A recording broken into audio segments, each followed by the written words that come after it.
Apa itu museum?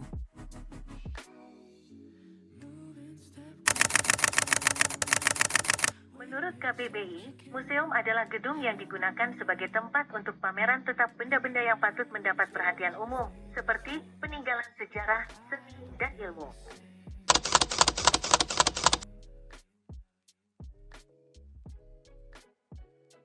Tujuan utama museum adalah untuk mempublikasikan dan mengedukasi masyarakat tentang berbagai aspek budaya, sejarah, seni, ilmu pengetahuan, atau warisan manusia. Museum juga berperan sebagai tempat penelitian dan bisa memiliki koleksi yang bervariasi seperti seni rupa, sejarah, alam, arkeolog, dan ilmu pengetahuan lainnya.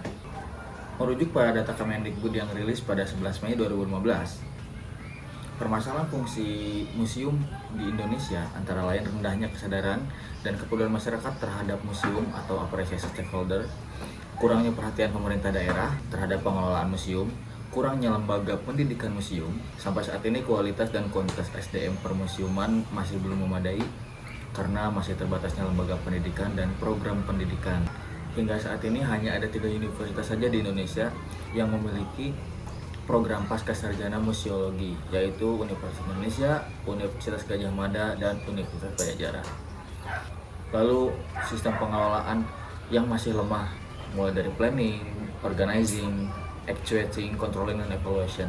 Lalu yang selanjutnya ada terbatasnya peraturan perundang-undangan tentang museum serta terbatasnya dan tidak mutakhirnya NSPK, yaitu norma, standar, prosedur, dan kriteria tentang museum itu sendiri. Kemudian pencatatan koleksi museum belum akurat, dan yang terakhir dan yang paling penting adalah belum siapnya museum menghadapi bencana force major. Berikut adalah data statistik jumlah pengunjung museum di DKI Jakarta pada tahun 2017 hingga 2018. Lalu kemudian ada data statistik dari 2019 hingga 2020 menurut BPS, Badan Pusat Statistik Nasional. Berikut adalah data statistik jumlah pengunjung museum di DKI Jakarta yang telah saya rangkum dalam table chart. Pada tahun 2019, salah satu museum di Bali terpilih menjadi salah satu nominasi Indonesia Sustainable Tourism Award atau ISTA. Namun, mengapa minat masyarakat terhadap kunjungan museum menjadi semakin tipis?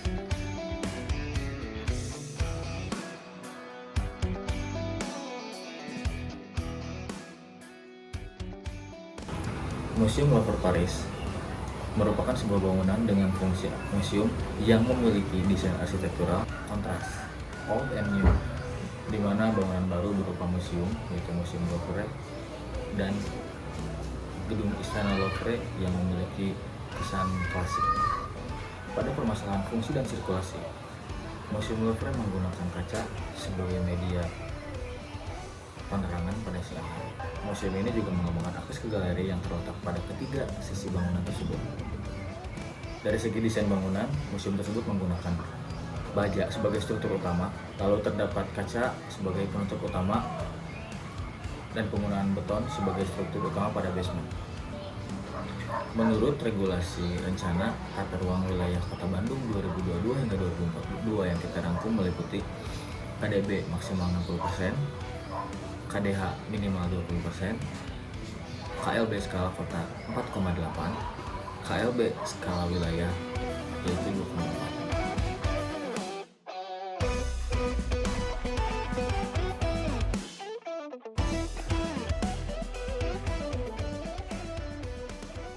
Museum ini memiliki keuntungan strategis yaitu berada dekat dengan pusat kota.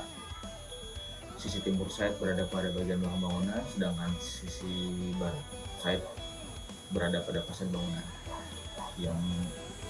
yang berhubungan langsung dengan jalan arteri, sehingga akan menjadi suatu kelebihan pada lokasi untuk mengolah dengan baik fasad pada sore. Menurut survei yang dilakukan, kemacetan minim terjadi di sekitar lokasi ini, terkecuali pada pagi hari pada jam 7 sampai jam 8, yaitu pada jam berangkat kerja. Sedangkan pada jam-jam pulang kerja, kemacetan akan terjadi di sisi seberang site yang terpisah oleh median jalan. Sedangkan pada hari libur atau weekend, kemacetan hanya akan terjadi pada sore hari, yaitu sekitar pukul 4 hingga pukul 6. Kemudian akses menuju lokasi hanya sekitar 15 menit dari Jalan Asia Afrika menuju site di Jalan Fajar Pejuang. Jika melalui angkutan umum, Dari arah Gedung Sate hanya perlu menaiki 2 angkutan umum saja, yaitu Cicahem Darwati dari Lapang Gasibu menuju Kiara Condong, kemudian dilanjutkan dengan berjalan kaki selama 2 menit menuju persimpangan Gatot Subroto, kemudian dilanjutkan menggunakan angkutan umum lagi jurusan Abdul Muiz Cicahem dari Gatot Subroto menuju Pajar Pejuang, lalu berjalan kaki sekitar 400 meter menuju lokasi. Jika menggunakan bus pariwisata atau bus sekolah, akan ditempuh selama 35 menit dari gerbang keluar tol Paster menuju lokasi. Dari gerbang keluar tol Pasir Koja hanya sekitar 20 menit jika tidak terjadi kemacetan. Dari gerbang tol Buah Batu hanya sekitar 15 menit jika tidak terjadi kemacetan. Secara keseluruhan, saya mengusung konsep analogi yang merupakan pengolahan desain menggunakan suatu unsur fisik ataupun non-fisik dalam film, yaitu raw film yang hingga kini tidak tergerus oleh masa lalu sesuai dengan tema yaitu sejarah dan teknologi. Sejarah mengacu pada masa lalu dan teknologi mengacu pada masa depan. Lalu secara arsitektural, pada bangunan menggunakan gaya kontemporer yang fleksibel, berkelanjutan, dan penuh inovasi. Sehingga gubahan massa yang saya usulkan merupakan bentukan dasar lingkaran dengan subtraktif dan aditif yang akan menjadikan bangunan tersebut menyerupai raw film yang bertumpuk.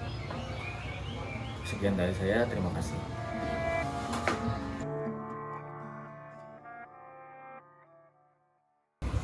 Berikut adalah motor Supra